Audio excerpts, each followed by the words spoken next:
নমস্কার, আমার নাম সার্থক বসাক আর তোমরা দেখছো সোপান এইচএস টিউটোরিয়াল। তো এটা এমন একটা চ্যানেল যেখানে আমরা সম্পূর্ণ বিনামূল্যে ক্লাস 11-12-এর ছাত্রছাত্রীদের আমরা তাদের সমস্ত বিষয় এবং সমস্ত চ্যাপ্টারের ইন ডিটেলস আমরা টিউটোরিয়াল দিয়ে থাকি। তো আমি যে বিষয়টা নিয়ে আলোচনা করব আজকে সেটা ক্লাস 12-এর বায়োলজির 4th চ্যাপ্টার। থাম্বনেলে তোমরা অলরেডি দেখে ফেলেছো এবং এখানেও তোমরা দেখতে পাচ্ছ চ্যাপ্টারটার নাম জননগত স্বাস্থ্য বা রিপ্রোডাক্টিভ হেলথ। তো আমরা ক্লাস 12-এর বায়োলজির এর আগের যে ভিডিওগুলো ছিল সেখানে আমরা ডিটেলসে মানুষের জনন আমরা আলোচনা করেছি। সেখানে পুং জননতন্ত্র, স্ত্রী জননতন্ত্র, নিষেক ইত্যাদি বিষয়গুলো আমরা দেখেছি।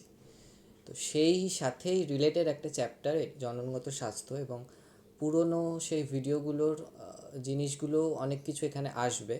সুতরাং আগের ভিডিওগুলো যদি না দেখে থাকো তাহলে আমাদের চ্যানেলে গিয়ে আমাদের প্লে লিস্টে সমস্তটা সাজানো রয়েছে, তো সেটা দেখে আসতে পারো। তো আমি এখানে একটা সিলেবাস দিয়েছি। সিলেবাস ইউনিট 4-এর যে সিলেবাসটা এটা সমস্ত বইয়ের সামনেই থাকে, তোমরা বইয়ের সামনে থেকেও দেখতে পারো, আমি আমার সুবিধার্থে এখানে দিয়েছি, এখান থেকেও দেখতে পারো। তো ছোট একটা চ্যাপ্টার দেখতেই পাচ্ছ, মাত্র 6টা টপিক রয়েছে আর কি। ছোট চ্যাপ্টার কিন্তু খুব ইম্পর্ট্যান্ট চ্যাপ্টার, এবং সত্যি কথা বলতে খুব কম হয়তো কোয়েশ্চেন আসে, কিন্তু যেসব কোয়েশ্চেনগুলো আসে সেগুলো একটু বুঝলেই অ্যাটেন্ড করা খুব সোজা। আমি যত বেশি মানে পড়াতে পড়াতে আমি কোয়েশ্চেনগুলো বলতে থাকবো যে কোন জায়গা থেকে বেশি করে কোয়েশ্চেন আসে, ফলে তোমরা সেই জায়গাগুলোর ওপরে একটু জোর দেবে। চ্যাপ্টারটা বেসিক, আর কিচ্ছু নেই। তো শুরু করছি তাহলে আজকের যে চ্যাপ্টারটা, জননগত স্বাস্থ্য। প্রথমেই দেখব হচ্ছে একদম ভূমিকা, ইন্ট্রোডাকশন। জননগত স্বাস্থ্য কী, আমি এখানে একটা ডেফিনিশন দিয়েছি। WHO, বিশ্ব স্বাস্থ্য সংস্থা বা ওয়ার্ল্ড হেলথ অর্গানাইজেশন, তারা একরকমভাবে এটাকে ডিফাইন করেছে। কি বলেছে তারা? তারা বলছে জননগত স্বাস্থ্য হলো জননের সকল দিক, অর্থাৎ দৈহিক, মানসিক, আচরণগত, সামাজিক দিক থেকে একটা সামগ্রিক সুস্থ অবস্থা। মানে কি, আমার স্বাস্থ্য, আমার শরীর, সেইটা শুধুমাত্র যে শরীরের বাইরেটা সেটা নয়, সেটা দৈহিক, মানসিক, আচরণগত এবং আমার যে সামাজিক ব্যবহার, এই সবটা মিলিয়ে আমার দেহ বা আমার শরীর। তো এই টোটাল জিনিসটার একটা সুস্থ অবস্থা এবং সেটার যত্ন করা, এই জিনিসটাই টোটালি জননগত স্বাস্থ্য। তো জননগত স্বাস্থ্যের প্রয়োজনীয়তা কি, আমরা কেন এই চ্যাপ্টারটা নিয়ে আলোচনা করছি, কিছু পয়েন্ট আমি এখানে নোট ডাউন করেছি। দেখো, প্রথম হচ্ছে সুস্থ ও সন্তোষজনক যৌন জীবনযাপন। আজকালকার দিনে প্রচুর মানুষ রয়েছেন যারা সেই অর্থে সুস্থ স্বাভাবিক যৌন জীবনযাপন করছেন না। তারা হয়তো বা মানে একাধিক সঙ্গী বা সঙ্গিনীর সঙ্গে হয়তো যৌন সম্পর্কে যাচ্ছেন, তো পরবর্তীকালে সেই সমস্ত যৌন রোগ তাদের দেহে বাসা বাঁধছে। তো এই সমস্ত জিনিসগুলো যাতে আমাদের মধ্যে সেই সচেতনতা তৈরি হয়, সেটার জন্যই চ্যাপ্টারটার বেসিক্যালি পড়া। সেকেন্ড হচ্ছে যেটা বললাম একটু আগে, যৌন সংক্রামক রোগ। প্রচুর যৌন সংক্রামক রোগ হচ্ছে, এবং কি কি রোগ, এই চ্যাপ্টারটা আরও যত এগোবে আমরা সেই রোগগুলো সম্পর্কেও শিখব। সেই সমস্ত রোগগুলো সম্পর্কে একটু ওয়াকিবহাল থাকা। 3 হচ্ছে গর্ভনিরোধক ব্যবস্থার সঠিক প্রয়োগ। এগুলো সমস্তটা আমরা ইন ডিটেলস আলোচনা করব। পয়েন্টগুলো আপাতত দেখো। বন্ধ্যাত্ব দূরীকরণের প্রয়োগ। বন্ধ্যাত্ব এই মুহূর্তে ভারতবর্ষে একটা খুব বড় সমস্যা। বন্ধ্যাত্ব হচ্ছে সন্তান বা সন্ততির জন্ম না দেওয়ার ক্ষমতা। এটা এই মুহূর্তে প্রচুর স্বামী স্ত্রীর মধ্যে দেখা যাচ্ছে। তো সেইটা কিভাবে আমরা কাটিয়ে উঠব, সেটা আমরা এখান থেকে শিখব। মানে মূল এই চ্যাপ্টারের গোল কী, কী কী জিনিস আমরা এখান থেকে শিখতে পারছি। আর ফিফথ হচ্ছে জনন সংক্রান্ত অস্বাভাবিকতা চিকিৎসা। এখনও প্রচুর মানুষ আছেন যারা এই সমস্ত সমস্যাগুলো সম্পর্কে খোলাখুলি আলোচনা করতে চান না। অনেক মানুষ আছে যারা লজ্জা পান। তো এই বিষয়গুলো থেকে কাটিয়ে ওঠা আমরা সবটাই এখানে শিখব। আচ্ছা, এরপর আসছে জননগত স্বাস্থ্যে কী কী সমস্যা রয়েছে এখনও আমাদের ভারতবর্ষে, কী কী সমস্যা। প্রথম হলো শিক্ষা সচেতনতার অভাব, এবং বলা যেতে পারে সেই জন্যই মানুষের কাছে সেই শিক্ষাটা পৌঁছে দেওয়া, যাকে বলা হয় সেক্স এডুকেশন বা যৌন শিক্ষা। সেই শিক্ষাটা ভারতবর্ষব্যাপী সমস্ত ছাত্রছাত্রীদের মধ্যে পৌঁছে দেওয়া, যাতে তারা যখন মানে কি বলবো, তারা যখন রিপ্রোডাক্টিভ ফেজে যখন যাবে, তারা যখন যৌন জীবনযাপন করবে, তখন যাতে তারা এই জিনিসগুলো মাথায় রাখতে পারে। সেকেন্ড হচ্ছে অল্প বয়সে বিবাহ। এটা প্রচুর গ্রামের দিকের সমস্যা, বিশেষ করে শহরে এখন এটা অনেকটা কমেছে। মেয়েদের অল্প বয়সে বিয়ে দিয়ে দেওয়া হয়, ফলে কি হচ্ছে, এমনিতে তো তারা সেই অর্থে অল্প বয়সে বিয়ে হলে কি হবে বলো, তার যে মহিলার বিয়ে হচ্ছে তার শরীর সেইভাবে ম্যাচিওর করেনি, তার বয়স সন্ধির সাথে সাথেই যদি বিয়ে দিয়ে দেওয়া হয়, তো তার যে সন্তান ধারণ ক্ষমতা সেটা কম, তার গর্ভধারণ ক্ষমতা কম, তো সব মিলিয়ে সে একটা পরিপূর্ণ মাতৃত্ব হয়তো সে দিতে পারবে না, তো সেইটা একটা ব্যাপার। থার্ড হচ্ছে মহিলাদের স্বাস্থ্য। এখনও প্রচুর মহিলাদের যে ব্যাপারগুলো, মানে রজতচক্রের কথা বলো অথবা এই যে গর্ভধারণ, এখনও প্রচুর মানুষ ঠিকঠাকভাবে ডাক্তার দেখান না, এখনও মানুষজন সংকোচ বোধ করেন সেই বিষয়গুলো নিয়ে আলোচনা করতে, এটা একটা ব্যাপার। চার, যেটা অনিয়ন্ত্রিত জীবনযাপন, একদম প্রথমে যেটা বলছিলাম, মানুষ এখন সেইভাবে সুস্থ যৌন জীবনযাপন করছে না অনেকে, সেটা একটা। আর পাঁচ, যেটা অবভিয়াস কথা, যৌন সংক্রামক ব্যাধি এখন খুব বেশি ছড়িয়ে পড়ছে, যেহেতু মানুষের মধ্যে সেই সচেতনতা তৈরি হয়নি। তো এই গেল বেসিক কিছু সমস্যা। এবার ব্যাপার হলো সমস্যাগুলো কাটিয়ে উঠবো কী করে, মানে আমি জননগত স্বাস্থ্য, প্রপার জননগত স্বাস্থ্য আমি কী করে বজায় রাখবো। প্রথম হচ্ছে পরিবার পরিকল্পনা। কি এটা 1951 সালে বলা হয়, পরিবার পরিকল্পনা হচ্ছে ছোট পরিবার সুখী পরিবার, এরকম একটা ধারণা নিয়ে বিশ্বাসী। অর্থাৎ আমার আগেকার দিনে যেরকম হতো, তুমি ভেবে দেখো তোমার দাদুর কথা বা তার বাবার কথা, আগেকার দিনে কি হতো, এক একজনেরই হয়তো 8টা 9টা করে ছেলে মেয়ে। এখন কি সেটা দেখা যায়? এখন হার্ডলি দুটো, কারোর কারোর তিনটে, বেশিরভাগের তো একটাই। তো এইটা হচ্ছে পরিবার পরিকল্পনা, অর্থাৎ যত ছোট পরিবার তত সুখী পরিবার, এরকম একটা ভাবনা চিন্তা। পরিবার পরিকল্পনা 1951-তে চালু হয় এবং ভারত সরকার এই পরিবার পরিকল্পনাকে একটা সিম্বল, দেখো এখানে দেখাচ্ছে, লাল একটা ত্রিভুজ আকৃতি, উল্টো ত্রিভুজ, এইটা দিয়ে পরিবার পরিকল্পনার একটা লোগো বা এটা প্রতীক বোঝানো হয়। 2 হচ্ছে যৌন শিক্ষা, যেটা বললাম সেক্স এডুকেশন আমাকে পৌঁছে দিতে হবে সমস্ত ভারতবাসীর কাছে, শুধু ভারতবাসী নয় সমস্ত বিশ্ববাসীর কাছে এটা পৌঁছে দিতে হবে, যাতে তারা মানে ছাত্রছাত্রীরা যখন সেই ফেজে যাবে তারা যাতে সেটা মাথায় রাখতে পারে। 3 হচ্ছে বিবাহের বয়স নিয়ন্ত্রণ, একটা বেঁধে দেওয়া, যেটা অলরেডি ভারত সরকার করে দিয়েছে, মেয়েদের ক্ষেত্রে 18 এবং ছেলেদের 21, এবং এটা যাতে ঠিকভাবে মেনটেন্ড হয়। প্রচুর গ্রামেগঞ্জে 18 বছরের আগেই মাধ্যমিক পাশ করেই মেয়েদের বিয়ে দিয়ে দেওয়া হচ্ছে, তো এটা একটুখানি খেয়াল রাখা এই ব্যাপারটা। 4 হচ্ছে বিবাহিত ও বিবাহযোগ্যদের শিক্ষাদান, অর্থাৎ কিভাবে তারা যৌন জীবনযাপন করবেন বা কিভাবে সন্তান মানে সন্তান জন্ম দেওয়ার পরে কিভাবে তার খেয়াল রাখবেন, এই সবটার একটা শিক্ষাদান করতে হবে মানুষের কাছে। 5 হলো প্রযুক্তি পরিকাঠামোর ব্যবহার। এখন তো টেকনোলজি এমন একটা পর্যায়ে, ভেবে দেখো তুমি এই যে ইউটিউবে আমাদের চ্যানেলে যে শুনছো এই লেকচারটা, এটাও তো একটা প্রযুক্তি। এত প্রযুক্তি এবং জিনিসগুলো বেড়ে গেছে, এত টেকনোলজির ব্যবহার, এটার একটা সঠিক প্রয়োগ করতে হবে এই জননগত স্বাস্থ্যেও।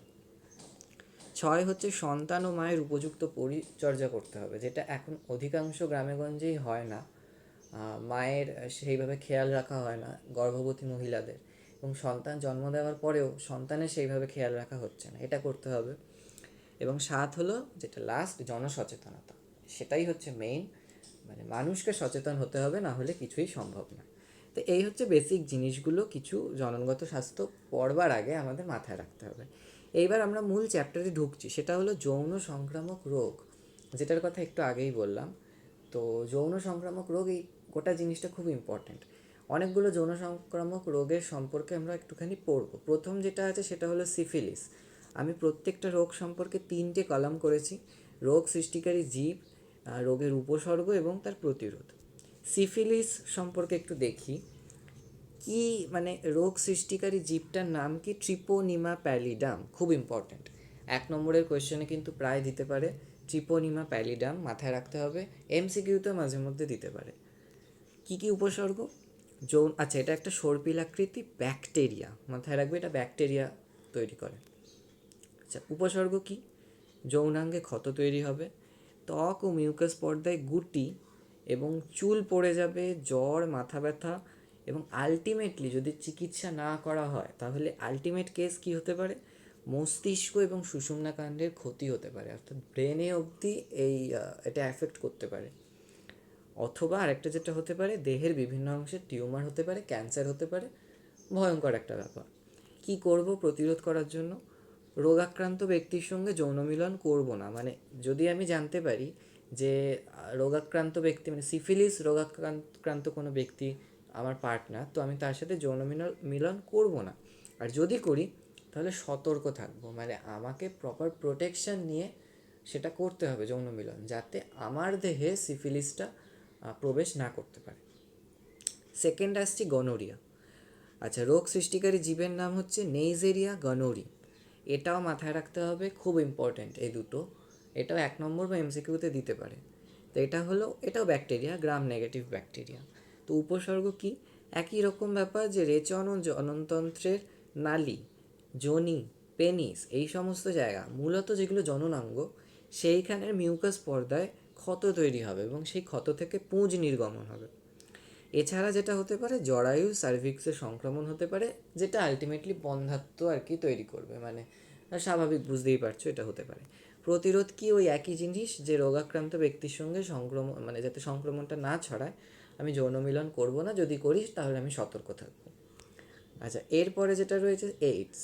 এইডসের পুরো নাম প্রায় জিজ্ঞেস করে, অ্যাকোয়ার্ড ইমিউনোডেফিসিয়েন্সি সিনড্রোম। তো রোগ সৃষ্টিকারী জীবের নাম হচ্ছে এইচআইভি। এইচআইভির পুরো নামও জিজ্ঞেস করতে পারে, এইডসের রোগ সৃষ্টিকারী জীবেরও নাম জিজ্ঞেস করতে পারে, বিভিন্নভাবে কোয়েশ্চেন আসতে পারে। মোট কথা এই চারটা ভালো করে একটুখানি গুরুত্ব দিয়ে পড়তে হবে। এইচআইভির পুরো নাম হচ্ছে হিউম্যান ইমিউনোডেফিসিয়েন্সি ভাইরাস। এটা একটা আরএনএ ঘটিত রেট্রোভাইরাস, এটাও মাথায় রাখতে হবে। এটা একটা ভাইরাস, আগেরগুলো ব্যাকটেরিয়া ছিল, এটা হলো ভাইরাস। কিরম ভাইরাস? আরএনএ ঘটিত। কী কী উপসর্গ? প্রথম যেটা করে সেটা হলো, এইডস তোমরা অলরেডি মাধ্যমিক লেভেলে পড়ে এসছো, মাধ্যমিক লেভেলের অনেক জিনিস এখানে পাবে। তো উপসর্গ কী না, টি লিম্ফোসাইট, আমাদের যে অনাক্রম্যতা আমাদের দেহে যারা গড়ে তোলে লিম্ফোসাইট, তা টি লিম্ফোসাইট, সেটাকে এরা বিনষ্ট করে দেয়, যার ফলে স্বাভাবিক রোগ প্রতিরোধ ক্ষমতা কমে যাবে। রোগ প্রতিরোধ ক্ষমতা কমে গেলে কী হবে? জ্বর হবে, পেট ব্যথা হবে, জিভ মুখ গলায় ঘা তৈরি হবে। তো প্রতিরোধ কী করব? ওই সুরক্ষিত যৌন মিলন, ব্যাপারটা অনেকটা একই রকম, সব জায়গাতেই একই প্রতিরোধের ব্যাপারটা, যেহেতু বলা যেতে পারে সমস্ত যৌন সংক্রামক রোগেদেরই একই রকম প্রতিকার হবে, মানে প্রতিরোধ হবে। আচ্ছা, ডিসপোজেবল সিরিঞ্জ আমি ব্যবহার করব না। মানে ডিসপোজেবল সিরিঞ্জ হচ্ছে যেগুলো একবারই ব্যবহার করে ফেলে দিতে হয়, অর্থাৎ ইনজেকশন। আমি যদি কোথাও ইনজেকশন দিতে যাই, তো একবার ব্যবহার করার পর সেই ইনজেকশনটা আমি ফেলে দেবো, সেটা আর কাউকে যাতে আমি ব্যবহার না করতে দেয়, এটা একটা ব্যাপার। রক্ত গ্রহণের সময় আমি যদি রক্ত নিই, হয়তো আমার রক্ত নেওয়ার প্রয়োজন আছে বডিতে, তো যে রক্তটা আমি নিচ্ছি সেটার আগে পরীক্ষা করব যে এইচআইভি রয়েছে কি না। যদি রক্তে এইচআইভি থাকে তাহলে সেই এইচআইভিটা আমার রক্তে চলে আসতে পারে, সুতরাং সেটা আমি ডিসকার্ড করে দেবো, এটা একটু মাথায় রাখতে হবে। এরপর আসছি হেপাটাইটিস বি। রোগ সৃষ্টিকারী জীব এইচবিভি, এটাও মাথায় রাখতে হবে, পুরো নাম হেপাটাইটিস বি ভাইরাস। আগেরটা আরএনএ ঘটিত, এটা ডিএনএ ঘটিত। এবং কীরকম ডিএনএ? দ্বিতন্ত্রী ডিএনএ ভাইরাস, মাথায় রাখতে হবে। উপসর্গ কি?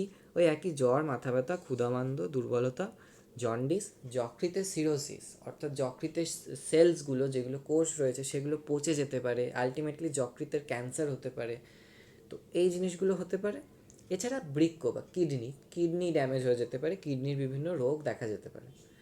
প্রতিরোধ কি? ওই একই জিনিস, আগের মতোই যেরকম বললাম, সুরক্ষিত যৌন মিলন বা ডিসপোজেবল সিরিঞ্জ ইত্যাদি ইত্যাদি, আগের মতোই। এরপরে আসছে জেনিটাল গুটি। জেনিটাল গুটি কারা সৃষ্টি করে? এইচপিভি, পুরো নাম কি মাথায় রাখবে? Human papilloma virus. এটাও একটা দ্বিতন্ত্রী ডিএনএ ভাইরাস। উপসর্গ কি? প্রধান উপসর্গ হচ্ছে জননাঙ্গ আর পায়ুছিদ্রের বিভিন্ন অংশে গুটি দেখা যায়। গুটির ইংরেজিটা হচ্ছে ওয়ার্টস, ঠিক আছে? তো সেই জন্য একে অনেক সময় জেনিটাল ওয়ার্টসও বলে থাকে। তো জেনিটাল গুটি দেখা যায়, এবং যদি সেই গুটির প্রপার চিকিৎসা আমরা না করি, সেটা কিন্তু টিউমার বা ক্যান্সারাস হতে পারে, ক্যান্সারে পরিণত হতে পারে। তার মানে বুঝতেই পারছো কত ভয়ঙ্কর। প্রতিরোধ একই, বারবার করে বলছি না। Genital herpes. জেনিটাল হারপিসের রোগ সৃষ্টি কারা করে? HSV, herpes simplex virus. এটাও একটা ডিএনএ ভাইরাস, দ্বিতন্ত্রী ডিএনএ ভাইরাস। কি উপসর্গ? না জননাঙ্গ আর মূত্রনালীতে জলীয় অংশ সমেত ফোসকা, অর্থাৎ ফোসকা হয়, দেখবে ফোসকা হলে ভেতরে না একটা জলের মতো জিনিস আর কি লক্ষ্য করে থাকবে, তো সেই জিনিসটা জননাঙ্গ আর মূত্রনালীতে ওরকম ফোসকা হয়। আর সেই ফোসকাটা পরবর্তীকালে ফেটে গিয়ে ক্ষত সৃষ্টি করে, এবং ওই যে ফেটে গেল ভেতরে যে জলীয় অংশটা, সেটা আবার পাশে অন্য একটা অংশ যদি লেগে যায়, সেখানে আবার আরেকটা নতুন ফোসকা তৈরি করতে পারে। আর একটা হলো লসিকা গ্রন্থির স্ফীতি, মানে আমাদের বডিতে যে লসিকা গ্রন্থিগুলো রয়েছে সেগুলো ফুলে যেতে পারে, ফলে আলটিমেটলি জননাঙ্গ ফুলে যেতে পারে, মূত্রনালী ফুলে যেতে পারে, এই জিনিসগুলো কমপ্লিকেসি দেখা যেতে পারে। প্রতিরোধ একই। এই গেল 6টা যৌন সংক্রামক রোগ। এই সমস্ত রোগগুলো কিন্তু ইম্পর্ট্যান্ট, এবং মানে বেসিক যেটা কোয়েশ্চেন দেয় পরীক্ষার সময়, রোগ সৃষ্টিকারী জীবের নামগুলো, সেটা কিন্তু মনে রাখতে হবে, গুলিয়ে ফেলা চলবে না। এরপর আসছি জন্ম নিয়ন্ত্রণ। জন্ম নিয়ন্ত্রণ ব্যাপারটা হচ্ছে আমাদের ইন্ডিয়ার মতো দেশে, ইন্ডিয়ার তো অবস্থা তুমি জানোই, সত্যি বলতে এখানে আমি গ্রাফেও দেখিয়েছি, একটু গ্রাফটা দেখাই। 2010 থেকে মোটামুটি এখন 2020 চলছে, কী হারে জনসংখ্যা বেড়েছে তুমি দেখো। এখন 2020-তে জনসংখ্যা দেখাচ্ছে 134 কোটি, এরকম একটা সংখ্যা দেখাচ্ছে। তো বুঝতেই পারছো কী হারে জনসংখ্যা বেড়েছে, এবং এটাকে বলা হয় জনবিস্ফোরণ। মানে কি বলবো, তরতরিয়ে এত জনসংখ্যা বেড়েছে। তো এতটাই বাজে অবস্থা, এখানে আমি দেখো একটা গ্রাফ দিয়েছি, ইন্ডিয়া আর চায়না দুটোর গ্রাফকে আমি কম্পেয়ার করেছি। এইটা হলো চায়নার গ্রাফ, এটা হলো ইন্ডিয়ার গ্রাফ। ইন্ডিয়ার গ্রাফ দেখো মোটামুটি 2030-40-এর কাছাকাছি, মানে আর খুব বেশি দেরি নেই, এমন একটা সময় আসবে যখন দেখবে ইন্ডিয়ার গ্রাফ বেড়ে চলেছে, মানে চায়নাকেও ছাপিয়ে যাচ্ছে। এখন তো দেখতে পাচ্ছ যে, মানে এখন জানো নিশ্চয়ই, চায়না হচ্ছে 1 নম্বরে বিশ্বের সবথেকে জনসংখ্যা যাদের বেশি। 2030-এর পর মনে করা হচ্ছে ইন্ডিয়া 1 নম্বরে চলে যাবে। এত হিউজ মানে আমাদের পপুলেশন বাড়তে থাকছে। তুলনায় চায়নার দেখো বাড়তে বাড়তে কিন্তু বাড়েনি, বরং কমছে, গ্রাফটা কিন্তু নিচের দিকে নামছে। তো এটা চায়নাতে ওরা ঠিকঠাকভাবে আর কি ওটা মেনটেন করতে পেরেছে, ইন্ডিয়াতে কিন্তু গ্রাফটা বাড়তে থাকছে। এটার মেনটেন করা ইমিডিয়েটলি দরকার। কেন দরকার? জন্ম নিয়ন্ত্রণের কেন দরকার? কিছু পয়েন্ট আমি দিয়েছি। প্রথম হলো খাদ্য বাসস্থানের সমস্যা। অবশ্যই 134 কোটি মানুষ, ইন্ডিয়ার তো আর আয়তন বেড়ে যাবে না, এত মানুষ এবার থাকবে কোথায়? তাহলে কি করতে হবে? এত মানুষ থাকতে গেলে ওই গাছ কাটা, পরিবেশ দূষণ ইত্যাদি ইত্যাদি করতে হবে, করে আমাকে বাড়ি বানাতে হবে, ফলে একটা সমস্যা তো হবেই। খাদ্যের সমস্যা, খাদ্য সোর্স সমস্ত তো লিমিটেড, তো সেটা এবার কি করা যেতে পারে? আমাকে তো খাদ্যের যোগান দিতে হবে, এটা একটা খুব বড় সমস্যা। সেকেন্ড, বেকারত্ব। এখন ভারতবর্ষের অবস্থা তো দেখছোই, প্রায় দেখানো হচ্ছে যে ভারতবর্ষের বেকারত্ব কী হারে বৃদ্ধি পাচ্ছে। এত জনসংখ্যা বেড়েছে, চারিদিকে এত কম্পিটিশন বেড়েছে, ফলে মানুষজন চাকরি কম পাচ্ছে, প্রচুর ডিজার্ভিং ক্যান্ডিডেট যারা রয়েছে তারা সেই অর্থে চাকরি পাচ্ছে না, বাড়িতে বেকার বসে রয়েছে, বেকারত্ব বাড়ছে। থার্ড হচ্ছে পরিবেশ দূষণ বাড়ছে, ওই যে বললাম গাছ ফাছ কেটে দিতে হচ্ছে, বাড়ি বানাতে হচ্ছে, বা এত মানুষ, মানুষ বেশি মানে কি, গাড়ি বেশি কিনছে লোকে, গাড়ি বেশি মানে পরিবেশ দূষণ হচ্ছে, তার মানে শব্দ দূষণ, জল দূষণ সমস্তটাই হচ্ছে পরিবেশ দূষণ। ফোর্থ হচ্ছে স্বাস্থ্য শিক্ষা। এবার খাদ্য যদি মানুষ সেইভাবে না পায়, শিক্ষা যদি মানুষ সেইভাবে না পায়, তো সেটা তো একটা বড় সমস্যা না? স্বাস্থ্য এবং শিক্ষাগত দিক থেকেও ভারত কিন্তু পিছিয়ে পড়ছে অন্যান্য দেশগুলোর তুলনায়, এবং এটা শুধু আমার কথা নয়, এটা কিন্তু বিভিন্ন রিপোর্টে বলা হচ্ছে। সুতরাং এই সমস্যাগুলো রয়েছে, এই সমস্যাগুলো কাটিয়ে ওঠার জন্য কিন্তু জন্ম নিয়ন্ত্রণের ইমিডিয়েটলি প্রয়োজন। এইবার ব্যাপারটা হলো জন্ম নিয়ন্ত্রণ করব কিভাবে? জন্ম নিয়ন্ত্রণের জন্য কিছু পদ্ধতি রয়েছে। কি কি পদ্ধতি রয়েছে এক এক করে আমরা দেখব। মূল যে জন্ম নিয়ন্ত্রণের জন্য দরকার, আমার যে একদম কি বলবো, একদম বেসিক যে প্রিন্সিপালটা, সেটা হলো গর্ভনিরোধ। কি ব্যাপারটা? কোনো ব্যক্তির জননগত স্বাস্থ্যে ব্যাঘাত না ঘটিয়ে গর্ভধারণ রোধ করার বিভিন্ন ব্যবস্থা। অর্থাৎ কোনো মানুষের যে যৌন জীবনযাপন, যে জননগত স্বাস্থ্য, সেটাই আমি কোনো রকম ব্যাঘাত ঘটাবো না, না ঘটিয়ে এমন ব্যবস্থা করব যাতে আমার মানে গর্ভধারণ রোধ করা যায়। অর্থাৎ পরবর্তী প্রজন্ম যাতে আসবে না কেন, আসবে, তবে সেটা যাতে কম আসে। মানে যেটা আমি তখন বলছিলাম, আগেকার দিনে অনেকেরই 9টা 10টা করে ছেলে মেয়ে হতো, এখন সেটা 1টা করে 2টো করে হচ্ছে। এই ব্যাপারটা আমাকে করতে হবে। তো গর্ভনিরোধের মূল নীতি কী? প্রথম মূল নীতি যেটা, সেটা হলো শুক্রাণু আর ডিম্বাণুর নিষেকে বাধা দান করা। অর্থাৎ শুক্রাণু ডিম্বাণু যাতে কোনোভাবে মিলতে না পারে, আমাকে এইটা আলটিমেট গোল। আমাকে কিছুভাবে আর কি সেই ব্যবস্থাটা করতে হবে যাতে শুক্রাণু ডিম্বাণু একসাথে না মেলে। মিললেই নিষেক হয়ে যাবে, মিললেই জাইগোট ফর্মেশন হয়ে যাবে। সুতরাং সেই নিষেকটাকে আমাকে রোধ করতে হবে। আচ্ছা, কেন করতে চাইছি গর্ভনিরোধ? মূল উদ্দেশ্য না, ভারতের মতো উন্নয়নশীল দেশ যেখানে জনসংখ্যা এত বৃদ্ধি পাচ্ছে, মানে ক্রমশ বৃদ্ধি পাচ্ছে, সেই জনসংখ্যা বৃদ্ধির হারটা তুলনামূলক কমানো, যাতে দেশের ভবিষ্যৎ সুরক্ষিত হয়। এটাই মেন কাজ, যেটা একটু আগেই বলছিলাম। তো গর্ভনিরোধ ব্যবস্থার কিছু বৈশিষ্ট্য রয়েছে। প্রথম হচ্ছে, এই যে গর্ভনিরোধ ব্যবস্থা, এটা ব্যবহারকারী খুব সহজে ব্যবহার করতে পারবে, খুব সহজলভ্য হবে, যাতে সকলের কাছে সেটা পৌঁছানো যায়। 2 হচ্ছে, পার্শ্ব প্রতিক্রিয়া থাকা চলবে না। পার্শ্ব প্রতিক্রিয়া যদি থাকে, সাইড এফেক্ট যদি থাকে, মানুষের শরীর বা স্বাস্থ্যের যদি সেটা ক্ষতি করে, মানুষজন সেটা চাইবে না অবশ্যই। 3 হচ্ছে, সম্পূর্ণরূপে কার্যকর হতে হবে, অর্থাৎ 100% না হলেও যতটা পারা যায় ম্যাক্সিমাম এটা কাজে দিতে হবে। আর 4 হচ্ছে, পুনরাবৃত্তি ক্ষমতা, যেটাকে বলা হয় রিসাইক্লিং পাওয়ার, সেটা কিন্তু থাকতে হবে। অর্থাৎ একটাই জিনিস যাতে আমি বারবার রিসাইকেল করে বারবার ব্যবহার করতে পারি, এই জিনিসটা মাথায় রাখতে হবে। তো এবার একে একে চলো দেখি কিছু গর্ভনিরোধক ব্যবস্থা যেটার মাধ্যমে আমরা জন্ম নিয়ন্ত্রণ করতে পারি। আচ্ছা, গর্ভনিরোধক পদ্ধতিগুলোকে আমরা বিভিন্নভাবে ভাগ করি। আচ্ছা, প্রথম যেটা দেখব, প্রাকৃতিক পদ্ধতি। তার আন্ডারে বিভিন্ন প্রসেস রয়েছে। প্রথম হচ্ছে উইথড্রয়াল পদ্ধতি, বা এটাকে ইংলিশে বলে কয়েটাস ইন্ট্রাপ্টাস। কী করা হয়? যৌন মিলনের সময় বীর্য নিঃসরণের আগে পুং জননাঙ্গকে যোনি থেকে বের করে নেওয়া হয়। অর্থাৎ যখন যৌন মিলন হচ্ছে, ঠিক যে সময় বীর্যটা নিঃসরণ হবে, ঠিক তার আগে আগে আমি পুং জননাঙ্গ বা পেনিসকে যোনি থেকে বের করে নেব। তাহলে কি হলো? শুক্রাণুটা যোনিতে পৌঁছতে পারলো না। পৌঁছতে না পারলে শুক্রাণু কী করে আর কী হবে? নিষিক্ত হবে না ডিম্বাণু। তো এটা একটা ব্যাপার। সেকেন্ড যেটা হতে পারে সেটা হলো রিদম পদ্ধতি। রিদম জিনিসটা হচ্ছে যে, খেয়াল করে দেখবে, যখন রজতচক্র পড়িয়েছিলাম তখন বলেছিলাম যে রজতচক্রের 14তম দিনে ডিম্বাণু নিঃসরণ হয়। তো এই যে 14তম দিনে ডিম্বাণু নিঃসরণ হয়, তার মানে কি? কমন সেন্স কি বলছে? 13 থেকে 17তম দিনের মধ্যে নিষেক ঘটার হাই চান্স থাকে, সব থেকে বেশি সম্ভাবনা থাকে। এই কথাটা আমি সেবারেও বলেছিলাম যে শুক্রাণুর আয়ু কত, ডিম্বাণুর আয়ু কত, সেই ভিডিওতে আমি কিন্তু ডিটেলসে এক্সপ্লেন করেছিলাম যে 13 থেকে 17তম দিন কেন। যদি না দেখে থাকো, আরেকবার গিয়ে ওই ভিডিওটা দেখতে পারো। তো যাই হোক, এই 13 থেকে 17 দিন এটাকে বলা হয় উর্বর দশা বা ফার্টাইল পিরিয়ড। তাহলে 13 থেকে 17 দিনে সব থেকে বেশি নিষেক ঘটার সম্ভাবনা থাকে। তাহলে আমার কি কর্তব্য?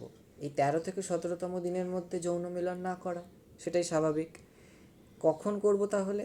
না, রজস্রাবীয় দশার পরবর্তী 5 দিন, অর্থাৎ রজস্রাব যখন ঘটে গেল তার পরবর্তী 5 দিন, মানে পঞ্চম দিন থেকে নবম দিন, পরবর্তী 5 দিন, এবং রজস্রাবীয় দশার আগের 10 দিন, মানে 19তম দিন থেকে 28তম দিন। একটা মহিলার যদি আমি রজতচক্রের দিনগুলো আমি স্থির করতে পারি, কোন দিন থেকে কোন দিন একটা মহিলার স্বাভাবিক রজতচক্র চলছে, তাহলে সেই রজতচক্রের পঞ্চম থেকে নবম দিন আর 19 থেকে 28 দিন এর মধ্যে যদি আমি যৌন মিলন করি, সেটাকে বলা হয় সেফ পিরিয়ড। সেফ কেন? না, সেফ এজন্যই নিষেক ঘটার সম্ভাবনা থাকে না। তো এটার জন্যই নামটা দিয়েছে রিদম। থার্ড হচ্ছে ল্যাকটেশনাল অ্যামেনোরিয়া। অ্যামেনোরিয়া সম্পর্কে আমরা ডিটেলসে বলেছিলাম যখন রজতচক্র পড়েছিলাম। অ্যামেনোরিয়া কথাটার মানে কি আমি সেখানে বলেছিলাম, এখানে একবার বলে দিচ্ছি। অ্যামেনোরিয়া মানে হচ্ছে কোনো স্ত্রীর রজতচক্র সাময়িকভাবে বন্ধ হয়ে যাওয়া, সেটাকে বলা হয় অ্যামেনোরিয়া। আচ্ছা, কখন বন্ধ হয়? ল্যাকটেশনাল অ্যামেনোরিয়া মানে এটাই। ল্যাকটেশন কথাটার মানে হলো দুগ্ধ নিঃসরণ। যখন ল্যাকটেশন পড়িয়েছিলাম, দুগ্ধ নিঃসরণের সময় আমি দেখিয়েছিলাম ল্যাকটেশন কথাটা কিন্তু এসেছিল।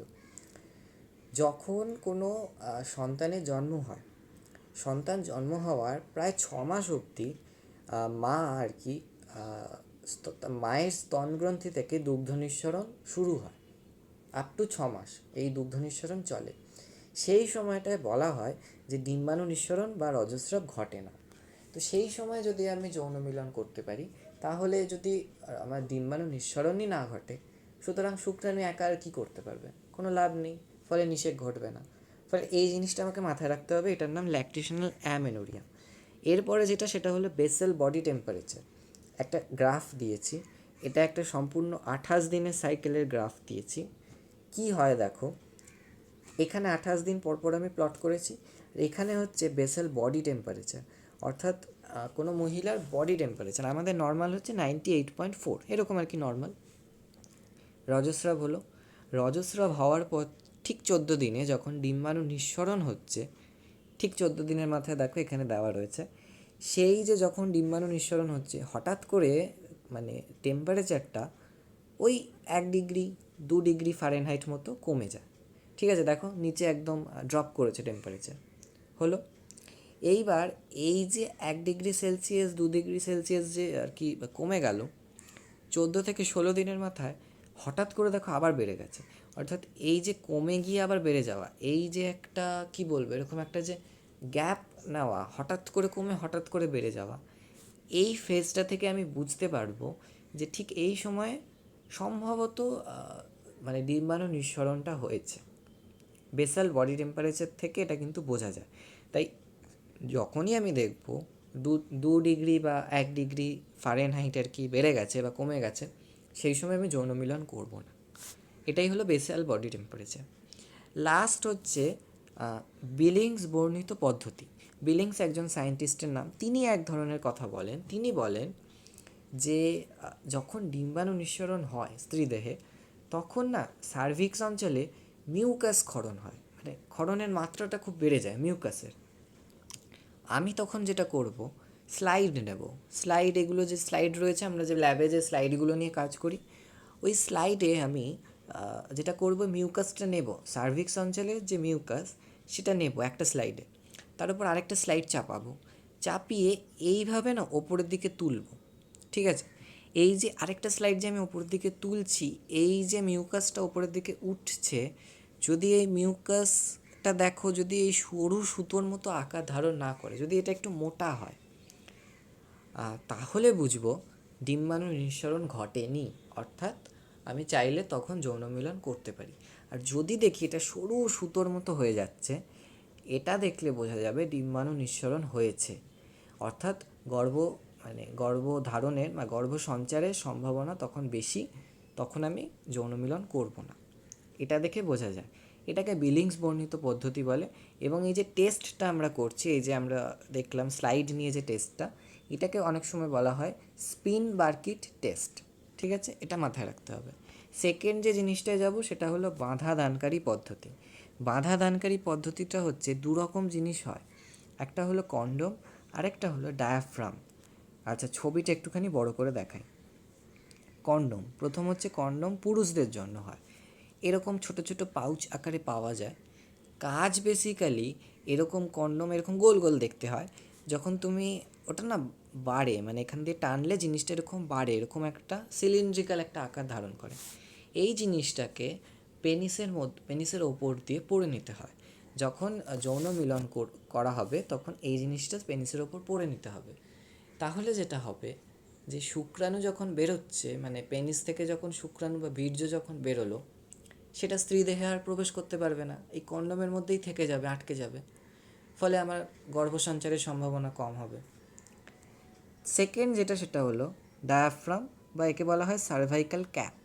এটা বেসিক্যালি স্ত্রীদের জন্য, এরকম দেখতে হয়, দেখো এরকম গোল মতো। এটা একটা জরায়ুর ছবি, জরায়ুর ঠিক সার্ভিক্স অঞ্চল দিয়ে ঢুকিয়ে এরকম জায়গায় এই সার্ভাইকাল ক্যাপটাকে আমি আটকে দেবো, পরিয়ে দেবো। কী হবে তাহলে না, তখন আমি যদি কন্ডোম নাও বা তখন ইউজ করি, তখন যেটা হবে শুক্রাণু হয়তো বা ঢুকলো, হয়তো যোনিপথ পথ দিয়ে শুক্রাণু বা বীর্য ঢুকলো, ঢুকে যেতে হবে, এখানে আটকে যাবে, এরপর আর যেতে পারবে না। ও যে এখানে গিয়ে যে ওটা নিষিক্ত করবে, কোথায় নিষিক্ত হয়, অ্যাম্পুলা ইস্থেমাস যে সংযোগ পথ, সেখানে যে নিষিক্ত হবে, এখান দিয়ে শুক্রাণুটা গিয়ে তো এখানে পৌঁছবে, এই রাস্তাটা মাঝখানে ব্লক করে দিচ্ছে। ফলে ডিম্বাণু নিষিক্ত হয়তো, মানে ডিম্বাণু নিষিক্তই হবে না, ডিম্বাণু নিঃসরণ হলেও নিষিক্ত হওয়ার চান্স নেই। 3 নম্বর যেটা সেটা হলো ইন্ট্রা ইউটেরাইন ডিভাইস, আইইউডি। আইইউডির পুরো নাম কিন্তু জিজ্ঞেস করে। Intra uterine device. Intra uterine মানে বুঝতেই পারছো, ইউটেরাসের মধ্যে এই জিনিসটাকে পড়া হবে। জিনিসটা কেমন দেখতে হয় দেখো, এরকম দুরকম জিনিস দিয়েছি, টি আকৃতির জিনিসটা হয়। এবার এটাকে এইখানে দেখো আমি ইউটেরাসের মধ্যে বা জরায়ুর মধ্যে আমি এটা পড়েছি, মানে ঢুকিয়ে দেওয়া হয়েছে এখান দিয়ে আইইউডি। এর ফলে যেটা হবে, এটার কাজ কি, এটার বেসিক কাজটা হচ্ছে আমরা যদি এখান দিয়ে শুক্রাণু প্রবেশও করে ইন্ট্রা ইউটেরাইন ডিভাইস। আচ্ছা একটা কথা বলে রাখি, ইন্ট্রা ইউটেরাইন ডিভাইস বা আইইউডি কিন্তু প্রথম কথা এটা কিন্তু খুব প্রশিক্ষণপ্রাপ্ত কোনো চিকিৎসক বা নার্সকে দিয়ে পড়ানো হয়ে থাকে। আগেরগুলো যেমন আমরা দেখলাম সেই অর্থে কোনো প্রশিক্ষণ লাগে না, চাইলে ব্যবহারকারী নিজেই সেটা মানে কি বলবো প্রবেশ করিয়ে নিতে পারেন। এটার জন্য কিন্তু স্কিল্ড কোনো টেকনিশিয়ান স্কিলের দরকার হয়, সেটা কিন্তু মাথায় রাখতে হবে। তো এর কাজটা বেসিক্যালি কি, শুক্রাণুর প্রবেশ করা বাধা দেওয়া। আর যদি শুক্রাণু প্রবেশও করে তাহলে এটা যেটা করবে, শুক্রাণু সঞ্চালন করতে দেবে না এবং শুক্রাণুকে বিনষ্ট করবে। তো বেসিক কাজটাই এটা। শুক্রাণু যেহেতু বিনষ্ট হয়ে যাবে, তার ফলে এটা আর তার সেই ক্ষমতা থাকবে না যে ডিম্বাণুকে নিষিক্ত করবে। আচ্ছা, আইইউডির ডেফিনিশনটা এখানে দিয়েছি সংজ্ঞা। মাঝে মধ্যে সংজ্ঞা 1 নম্বর বা 2 নম্বরের কোয়েশ্চেনে দেয়। প্লাস্টিক বা ধাতু নির্মিত বিশেষ আকৃতির, বললাম টি আকৃতির, যেসব ডিভাইস পরিণত মহিলার জরায়ুর মধ্যে উপযুক্ত চিকিৎসকের দ্বারা, খুব ইম্পর্ট্যান্ট, স্থাপন করে গর্ভসঞ্চয় রোধ করা হয়, তাকে বলা হয় ইন্ট্রা ইউটেরাইন ডিভাইস। 4 নম্বর হচ্ছে হরমোন ঘটিত পদ্ধতি। কি কি রয়েছে, প্রথম হলো মৌখিক গর্ভনিরোধক বড়ি। কি হয়, কিছু ট্যাবলেট পাওয়া যায়। ট্যাবলেটগুলো বেসিক্যালি স্ত্রী দেহের যে স্টেরয়েড হরমোন, প্রোজেস্টেরন অথবা ইস্ট্রোজেন, ঠিক আছে, এই ধরনের হরমোন দিয়ে এই ট্যাবলেটগুলো বানানো হয়। তো ট্যাবলেটগুলো কি কাজ করে না, বেসিক্যালি এই ট্যাবলেটগুলো স্ত্রী দেহে প্রোজেস্টেরন বা ইস্ট্রোজেন এই যে হরমোনগুলো সেইগুলো আর কি বাড়িয়ে দেয়। তাতে যেটা হয়, গর্ভসঞ্চার রোধ করা যেতে পারে। এইবার ব্যাপারটা হলো যে মানে কি কি উদাহরণ আমি দেখাতে পারি। একটার নাম দিয়েছি আমি, সেটা হলো প্রোজেস্টিন। প্রোজেস্টিন হচ্ছে বহুল ব্যবহৃত, মানে সবথেকে কমন এক্সাম্পল হচ্ছে প্রোজেস্টিন। সেটা হলো সিনথেটিক প্রোজেস্টেরন অথবা সিনথেটিক ইস্ট্রোজেন, এগুলো আর কি আমরা ইউজ করে থাকি এই ট্যাবলেটগুলোর উদাহরণ হিসেবে, এইগুলোকে আমরা রাখতে পারি। আচ্ছা, এরপরে যেটা রয়েছে সেটা হলো ইমপ্ল্যান্ট। ইমপ্ল্যান্ট হচ্ছে, দেখো ছবিতে দিয়েছি, সরু সরু কাঠির মতো অংশ। এটাকে যেটা করা হয় মহিলাদের ত্বকের নিচে, এখানে দেখো ত্বকের নিচে আমি এই কাঠির মতো অংশ, এই ত্বকের নিচে আমি এটাকে প্রবেশ করিয়ে দেবো। এটা যেটা করবে সেটা হলো প্রোজেস্টেরন হরমোন ক্ষরণ করবে। প্রোজেস্টেরন হরমোন ক্ষরণ করার ফলে যেটা হবে যে কি বলবো, ওই কর্পাস লিউটিয়ামের প্রোজেস্টেরন যেরকম যেটা কাজ ছিল, কর্পাস লিউটিয়াম ছাড়া আমরা বাইরে থেকে একটা প্রোজেস্টেরনের হরমোন আমি ঢুকিয়ে দিচ্ছি। ফলে যেটা প্রোজেস্টেরনের কাজ আমরা কি দেখেছিলাম, ওই জরায়ুর এন্ডোমেট্রিয়াম স্তরকে ওটাকে আর কি কী বলবো রক্ষা করবে, ওটাকে ভেঙে যেতে দেবে না। তো সেই জিনিসটা আর কি করা হয়ে থাকে। এই হচ্ছে বেসিক কাজ। আর লাস্ট যে পদ্ধতিটা সেটা হলো স্থায়ী পদ্ধতি। এটা একটা খুব স্থায়ী পদ্ধতি। দুরকম পদ্ধতি হয়, ভ্যাসেক্টমি পুরুষদের ক্ষেত্রে, টিউবেক্টমি এটা হয় মহিলাদের ক্ষেত্রে। এই দুটো জিনিস কিন্তু খুব ইম্পর্ট্যান্ট, এবং ভ্যাসেক্টমি টিউবেক্টমি কিন্তু প্রায় জিজ্ঞেস করে ব্যাপার কি, মানে একটুখানি এক্সাম্পল দিয়ে বা একটুখানি ছবি টবি এঁকে যদি করতে পারো, খুব সোজা জিনিসটা। কী জিনিসটা, এটা আমি একটা পুরুষের জননতন্ত্র দেখিয়েছি, ভ্যাসেক্টমির কথা বলছি। ওখানে আমি দেখিয়েছিলাম এটা হলো শুক্রনালী, ঠিক আছে, শুক্রনালী মানে এখানে তো আমার বেসিক শুক্রাণুটা প্রোডাকশান হবে, হয়ে শুক্রাণুটা এই পথে আর কি বেরোবে, বেরিয়ে এখান দিয়ে যাবে। তো এখান দিয়ে যদি যায় তখন যেটা হবে সেটা হচ্ছে যে আমাকে যেটা করতে হবে সেটা হলো এই পথটাকে বাঁধা দিতে হবে, অর্থাৎ আমি এটাকে কেটে দেবো। কেটে দিলে কি হবে, যে যেটা হবে শুক্রাণুটা তাহলে এখান দিয়ে যেতে পারবে না, কেটে দিয়ে আমি এখান দিয়ে বেঁধে দেবো, ঠিক আছে। অর্থাৎ যেটা মাথায় রাখতে হবে, এটা কিন্তু প্রায় কোয়েশ্চেন হিসেবে দেয়, শুক্রাণু কিন্তু প্রোডাকশান হচ্ছে, শুক্রাণুকে আমি কিন্তু কিছু করিনি, শুক্রাণু নর্মাল প্রোডাকশান হচ্ছে, হয়ে এই পথ দিয়ে যেতে পারবে না, এই পথে মাঝখানে বাধাপ্রাপ্ত হবে, কারণ আমি এখান দিয়ে কেটে দিয়েছি, কেটে দিয়ে এখানে বেঁধে দিয়েছি। তো শুক্রাণু এই পথ দিয়ে যেতে পারবে না, ফলে পেনিস দিয়ে বাইরে আসতেও পারবে না। সুতরাং শুক্রাণু প্রোডাকশন হলেও সেটা পেনিসের মাধ্যমে বাইরে আসতে পারবে না। টিউবেকটমি একই জিনিস, এটার নাম হচ্ছে ফ্যালোপিয়ান নালি। ফ্যালোপিয়ান নালি আমি এখান দিয়ে কেটে একই রকমভাবে বেঁধে দিয়েছি। ফলে যেটা হবে, এখান দিয়ে ডিম্বাশয় থেকে ডিম্বাণু বেরিয়ে এখান দিয়ে এসে আর এখান দিয়ে ট্রাভেল করতে পারবে না জিনিসটা। অথবা ধরো মনে করো এখান দিয়ে শুক্রাণু এলো, শুক্রাণু এসে এখান দিয়ে আর এখান দিয়ে ট্রাভেল করতে পারবে না, কারণ এখানটা আমি কেটে দিয়েছি। অ্যাম্পুলা ইসথেমাস মানে সংযোগ পথে যে নিষিক্ত করবে অত অবধি শুক্রাণুটা যেতে পারবে না, কারণ মাঝখানে রাস্তাই নেই। তো এটা একটা স্থায়ী পদ্ধতি। এই স্থায়ী পদ্ধতিটা খুব রিস্কি পদ্ধতি এবং এটা একদম সুনিশ্চিত বন্ধ্যাত্বকরণ পদ্ধতি।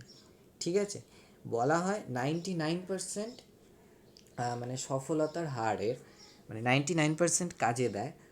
এটা করবার আগে কিন্তু দুবার ভাবতে হবে, কারণ এটা করা হলে বিফলতার হার, মানে সফলতার হার 99%, বিফলতা 1% মতো ধরা হয়। এটা করা হলে বন্ধ্যাত্বকরণ একেবারে সুনিশ্চিত। এটার পরে কিন্তু আর সেই ব্যক্তি কি বলবো সন্তান জন্ম দিতে পারবে না। আচ্ছা, এরপরে যেটা সেটা হলো, আমি এত কিছু প্রোটেকশন নিলাম, নেওয়ার পরেও যদি গর্ভসঞ্চার হয়ে যায়, হতে পারে কোনো টেকনিক্যাল ফল্ট, হতে পারে সেইভাবে আমি কাজে দিল না আমি যে ডিভাইসটা ইউজ করছি, কি করব? আমার সেই সন্তানকে গর্ভপাত করাতে হবে। গর্ভপাত কি ইংরেজিতে বলে মেডিকেল টার্মিনেশন অফ প্রেগনেন্সি, চিকিৎসাগত গর্ভপাত, অর্থাৎ চিকিৎসার মাধ্যমে সেই ভ্রূণকে আমাকে নষ্ট করতে হবে। একে বলা হয় medical termination of pregnancy, MTP. খুব ইম্পর্টেন্ট, এমটিপির পুরো নাম জিজ্ঞেস করতে পারে। আচ্ছা, নামটা দেখো, মানে সংজ্ঞাটা দেখো, বলছে ভ্রূণ পূর্ণরূপে গঠিত হওয়ার আগে চিকিৎসা পদ্ধতি প্রয়োগ করে গর্ভাবস্থার সমাপ্তি।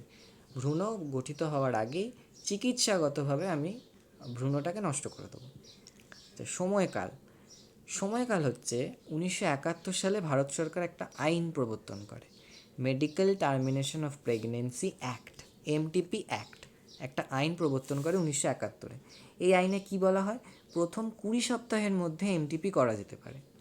প্রথম 20 সপ্তাহের মধ্যে করা যেতে পারে, তবে প্রেফার করা হয় প্রথম 12 সপ্তাহ থেকে 3 মাস। 3 মাস মানে ওই আর কি 12 সপ্তাহের কথা বলছি, 12 সপ্তাহ বা 3 মাস, এই সময়ের মধ্যে এমটিপি করাটা সবথেকে নিরাপদ। 20 সপ্তাহ অবধি করা যেতে পারে, তবে 20 সপ্তাহের পরে একেবারেই সেটা নিরাপদ নয়। খুব জর্জরিত জটিল প্রক্রিয়া এবং এতে করে মায়ের আর কি কোনো বড় রকম ক্ষতি হতে পারে, তো সেটা আর কি প্রেফার করা হয় না। 20 সপ্তাহের আগে করলেই ভালো। এমটিপির হার বর্তমানে কীরকম হচ্ছে সারা বিশ্বে দেখো, প্রত্যেক বছরে 45 থেকে 50 কোটি মানুষ এমটিপি করছেন। তার মানে সারা বছরে গোটা বিশ্বে গর্ভধারণ করছেন এমন মহিলার প্রায় 1/5, মানে 1/5 মহিলা এমটিপি করছেন। এবারে হলো এমটিপির তাৎপর্য কী? এমটিপির তাৎপর্য ওটাই যে যদি ইউএসজি করে জানা যায় যে ভ্রূণের কোনো ক্রোমোজোম ঘটিত রোগ হয়েছে, বিপাকজাত রোগ হয়েছে, অর্থাৎ ভ্রূণ যদি সেই বাচ্চা যদি জন্মায়, সে বাচ্চা বেশি দিন বাঁচবে না, বা সেই বাচ্চার অনেক জটিল রোগ নিয়ে সে জন্মাতে পারে, কোনো বাবা মাই চাইবে না যে সেই বাচ্চা আর কি জন্ম নিক। তো সেই অর্থে তখন এমটিপি আমরা করে থাকি, যে সেই বাচ্চাটা ভ্রূণ অবস্থাতেই আমরা তাকে নষ্ট করে ফেলব। 2 হচ্ছে যদি সন্তান প্রসবের সময় মায়ের প্রাণ সংশয়ের আশঙ্কা থাকতে পারে, অর্থাৎ আমি বুঝতে পারলাম যে বাচ্চাটা যেভাবে বড় হচ্ছে বা যেরকম পজিশনে রয়েছে, তাতে এই বাচ্চাটা ভবিষ্যতে প্রসব করবার সময় মায়ের খুব মানে মায়ের মৃত্যু সংশয় হতে পারে। আমরা তখন কি করব? যদি মায়ের এরকম মৃত্যু সংশয় বা প্রাণ সংশয় যদি দেখা যায়, আমরা তখন অবভিয়াসলি চাইবো যে সন্তান জন্ম না নিক বা ভ্রূণটা নষ্ট হয়ে যাক। তো তখন আমরা এমটিপি করব, মাকে বাঁচিয়ে দেবো। 3 হচ্ছে অবাঞ্ছিত যদি গর্ভসঞ্চার ঘটে। এটা কি অবাঞ্ছিত গর্ভসঞ্চার? মানে আজকালকার দিনে তো প্রায়ই দেখছো খবরের কাগজে রেপ কত বেড়ে গেছে। রেপ করা হলো কোনো মহিলাকে, সেই মহিলা হয়তো প্রেগনেন্ট হয়ে পড়লো, তো সেটা তো আমার বাঞ্ছিত নয়, কাঙ্ক্ষিত নয়। তখন সেই ভ্রূণকে যদি আমি মেরে ফেলতে চাই বা সেটা যদি বিনষ্ট করতে চাই, এমটিপির সাহায্য নেব। এইবার ব্যাপারটা হলো, এমটিপির না অনেক অপব্যবহার চলছে, কিছু ত্রুটিও রয়েছে অবশ্য। কী কী ত্রুটিটা আগে দেখি। ত্রুটি যেটা হচ্ছে এমটিপি, সেটা সবথেকে বড় যেটা ব্যাপার সেটা হলো রেজিস্ট্রেশন এবং লাইসেন্সপ্রাপ্ত প্রশিক্ষণ, অর্থাৎ উপযুক্ত অভিজ্ঞতা সম্পন্ন প্রশিক্ষকের সাহায্য নিতে হবে। এটা কিন্তু সাধারণ মানুষ করতে পারবে না। যদি করে তাহলে এটা কিন্তু ক্ষতিকারক হতে পারে, মায়ের সমস্যা বিভিন্ন হতে পারে। অর্থাৎ এটা উপযুক্ত প্রশিক্ষক দিয়েই করানো উচিত। আর 2 যেটা অপব্যবহার, সেটা হলো খুব বাজে একটা জিনিস, যেটা তোমরা অনেকেই হয়তো জানো, গ্রামে গঞ্জে মানুষ এখনও কন্যাদেরকে চায় না, মানে এখনও সেই অর্থে ছেলেদেরকে প্রায়োরিটি দেওয়া হয়, মানে সকলেই চায় আমার ছেলে হোক।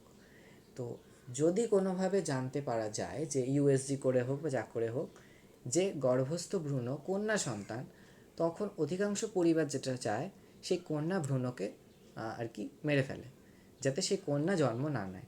তো এটাকে বলা হয় কন্যা ভ্রূণ হত্যা। এটা যদিও এখন ভারতবর্ষে এখন ব্যান করে দেওয়া হয়েছে, এখন এই জিনিসটা আর কি অপরাধমূলক একটা ঘটনা হিসেবে ধরা হয়। তো যাই হোক, এটা একটা এমটিপির অপব্যবহার। এইবার যেটা যাব সেটা হলো অ্যামনিওসেন্টেসিস। অ্যামনিওসেন্টেসিস, এই ছবিটা খুব চেনা চেনা লাগবার কথা, কেননা যখন আমি পড়াচ্ছিলাম পার্ট 2 হিউম্যান রিপ্রোডাকশনের পার্ট 2, তখন এই ছবিটা আমি দেখিয়েছিলাম।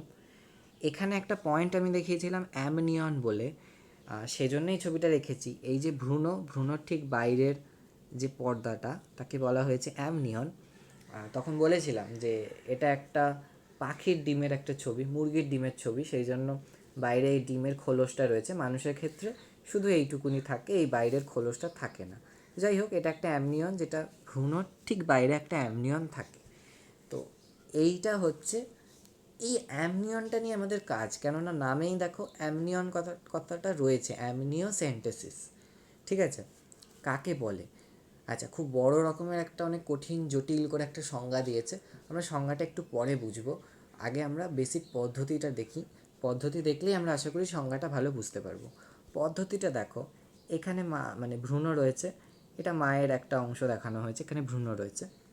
কি করা হচ্ছে দেখো, অ্যামনিয়ন দেখো, ভ্রূণের ঠিক বাইরের এই মেমব্রেনটা, এই যে পর্দাটা অ্যামনিয়ন। যেটা করা হয়, সিরিঞ্জের মাধ্যমে খুব সাবধানে এই অ্যামনিয়নের মধ্যে একটা তরল পদার্থ থাকে, সেটা আমি অ্যামনিয়ন পড়ানোর সময় বলেছিলাম, অ্যামনিওটিক ফ্লুইড বলে। সেই অ্যামনিওটিক ফ্লুইড বা অ্যামনিওটিক তরল 10 থেকে 20 ml খুব সাবধানে সিরিঞ্জ দিয়ে বের করে নেয়। নিয়ে যেটা করে, দেখো এখানে ভ্রূণের কোষ ফোষ সমস্ত রয়েছে, নিয়ে সেটাকে সেন্ট্রিফিউজ করে। ঠিক আছে, সেন্ট্রিফিউজ করলে কি হবে? সেন্ট্রিফিউজ করলে যেটা হবে, এই যে আমি তরলটা নিয়েছিলাম, তরলের যেটা থাকে কিছু কোষ থাকে, আর কিছু থাকে হচ্ছে বেসিক তরল জলীয় অংশ।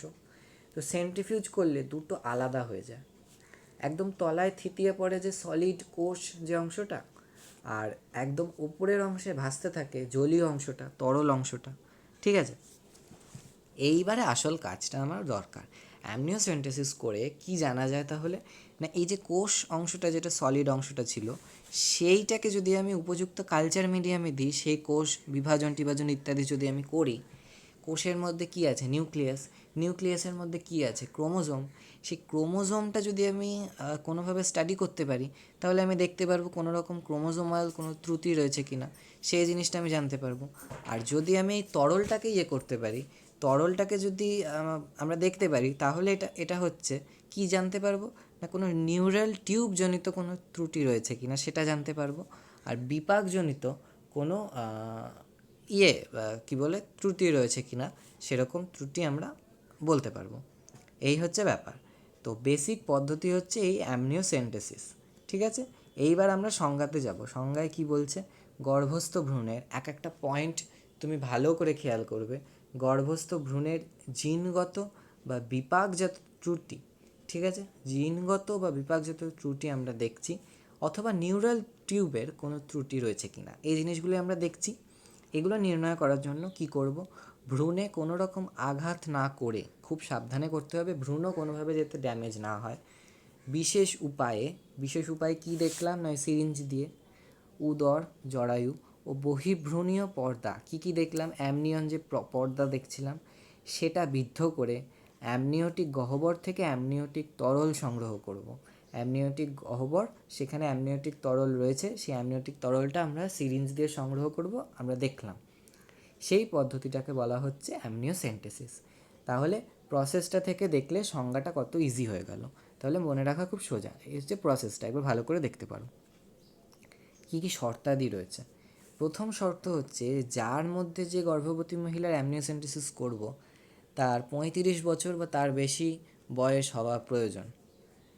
তার 35 বছরের বেশি না হলে অ্যামনিওসেন্টেসিস করা হয় না। 2 হচ্ছে গর্ভাবস্থার 14 থেকে 16 সপ্তাহের মধ্যে অ্যামনিওসেন্টেসিস করব, তার বেশি বা তার কম হলে চলবে না। এই দুটো শর্ত। আচ্ছা, তাৎপর্য কী রয়েছে? অ্যামনিওসেন্টেসিস কিন্তু খুব ইম্পর্ট্যান্ট একটা চ্যাপ্টার, মানে এইচএসের ভিত্তিতে আমি বলছি। অ্যামনিওসেন্টেসিস কাকে বলে লিখতে দেয়, আর একটা হলে অ্যামনিওসেন্টেসিসের তাৎপর্যও লিখতে দেয়। ছোট 3 নম্বরের কোয়েশ্চেন দিতে পারে। প্রত্যেকটা পয়েন্ট আমি এক্সপ্লেন করছি, তোমাকে কিন্তু পয়েন্ট শুধু এভাবে দিলে হবে না, একটু 2-3 লাইনে একটু এক্সপ্লেন করে দিতে হবে। প্রথম হচ্ছে ক্যারিওটাইপের বিশ্লেষণ ও প্রাক জন্ম সহজাত রোগ নির্ণয়। প্রথমেই বললাম যে কোষের মধ্যে নিউক্লিয়াসের মধ্যে ক্রোমোজোম, অর্থাৎ সেই ক্রোমোজোমাল কোনো ত্রুটি রয়েছে কি না ক্যারিওটাইপ বিশ্লেষণ করে সেই রোগটা আমরা জন্মের আগেই প্রাক জন্ম সেই রোগ নির্ণয় করতে পারি। 2 হচ্ছে বিপাকজাত কোনো ত্রুটি রয়েছে কি না, সেটা তো দেখলামই যে তরল অংশটা থেকে আমরা বলতে পারছি বিপাকজাত ত্রুটি রয়েছে কি না। 3 হচ্ছে লিঙ্গ নির্ধারণ, যেহেতু আমরা ক্রোমোজোম পেয়ে যাচ্ছি, ক্রোমোজোমের এক্স ক্রোমোজোম আছে নাকি ওয়াই ক্রোমোজোম আছে, মানে সেটার হিসেব করে আমরা বলতে পারছি যে সেটা ছেলে হয়েছে না মেয়ে হয়েছে। আর 4 হচ্ছে ভ্রূণের রক্তশ্রেণী নির্ধারণ, অর্থাৎ সেই ভ্রূণে রক্ত যদি আমরা বা অ্যামনিয়ন যে আমরা ইয়েগুলো পেলাম, অ্যামনিওটিক ফ্লুইড যেটা, সেখানে যে কোষগুলো রয়েছে সেটাই ভ্রূণের অ্যাকচুয়াল কোষ সেখানে রয়েছে আর কি। সেটা দেখে আমরা ক্রোমোজোম বিশ্লেষণ করে অ্যান্টিজেন অ্যান্টিবডি এগুলো বিশ্লেষণ করে আমরা বুঝতে পারবো কোন রক্তশ্রেণী আর কি রয়েছে অ্যামনিওসেন্টেসিসে মাধ্যমে সেটা নির্ধারণ করতে পারি। এবার হলো অপব্যবহার, যেটার অপব্যবহার বলছিলাম এই যে লিঙ্গ নির্ধারণ করা গেল, এইবার লিঙ্গ নির্ধারণ করে যদি আমি দেখি কন্যা রয়েছে, তাহলে লিঙ্গ নির্ধারণ করার পরে আমার নেক্সট স্টেপ কী হবে? কন্যা যদি আমি না চাই, আমি সেই কন্যাটাকে বিনষ্ট করতে চাইবো, এটা একটা অপব্যবহার। এই অপব্যবহার প্রতিরোধ করার জন্য ভারত সরকার একটা আইন এনেছে, সেটার নাম prenatal diagnostic technique regulation and prevention of misuse act 1994 সালে এই অ্যাক্টটা আনা হয়েছে। কি বলা হয়েছে না, স্ত্রী ভ্রূণ হত্যা একটা অপরাধমূলক কাজ। যদি এই কাজটা কেউ করে থাকে, কোনো ডাক্তার যদি করে থাকে, তাহলে সেই ডাক্তারের রেজিস্ট্রেশন এবং লাইসেন্স বাতিল করে দেওয়া হবে এবং সেই ডাক্তারের 5 বছর অবধি জেল এবং 1 লক্ষ টাকা জরিমানা অবধি হতে পারে। সুতরাং সেই বুঝে মানুষজন এখন এই অ্যামনিওসেন্টেসিস বা বলো আমাদের লিঙ্গ নির্ধারণ জিনিসটা এইভাবে কমানো হয়েছে ভারতবর্ষে। আচ্ছা, এইবারে যেটা আসবো সেটা হলো বন্ধ্যাত্ব। বন্ধ্যাত্ব কী না, আগেই বলেছি যে জন্মদানের ক্ষমতা না থাকা, যে কোনো গঠনগত ত্রুটি হতে পারে, শারীরবৃত্তীয় কোনো প্রতিবন্ধকতা হতে পারে, পুরুষ বা মহিলা সন্তান জন্মদান না দেওয়া, সেটা হলো বন্ধ্যাত্ব। কী কারণে হয়? পুরুষদের ক্ষেত্রে কী কী কারণ হতে পারে? প্রথম হচ্ছে কম সংখ্যক শুক্রাণু উৎপাদন, অর্থাৎ শুক্রাণুর একটা নাম্বার রয়েছে, মানে এত ml বীর্যে এতগুলো শুক্রাণু হতে পারে, ঠিক আছে, সেটা একটা রয়েছে। 2 হচ্ছে মানে সেই শুক্রাণুর সংখ্যা যদি কমে যায় তাহলে বন্ধ্যাত্ব দেখা দিতে পারে। 2 হচ্ছে শুক্রাণুর সঞ্চালনে অস্বাভাবিকতা। অস্বাভাবিকতা কীরকম? সেই সঞ্চালন যদি ঠিকভাবে না হয়, অর্থাৎ সেই শুক্রাণুর ল্যাজের যে সঞ্চালন সেটা যদি না হয়, আমার বন্ধ্যাত্ব দেখা দিতে পারে। 3 হচ্ছে ক্রিপ্টরকিডিজম। যখন শুক্রাণুর শুক্রাশয়ের যখন গঠন পড়িয়েছিলাম, বলেছিলাম যে একটা স্ক্রোটাম বলে থলি থাকে, সেই স্ক্রোটাম থলির একটা 2 ডিগ্রি সেলসিয়াস টেম্পারেচার কম হয় বা মানে বডির নর্মাল টেম্পারেচারের থেকে, যেটা নর্মাল শুক্রাণু উৎপাদনে যেটা সাহায্য করে আর কি।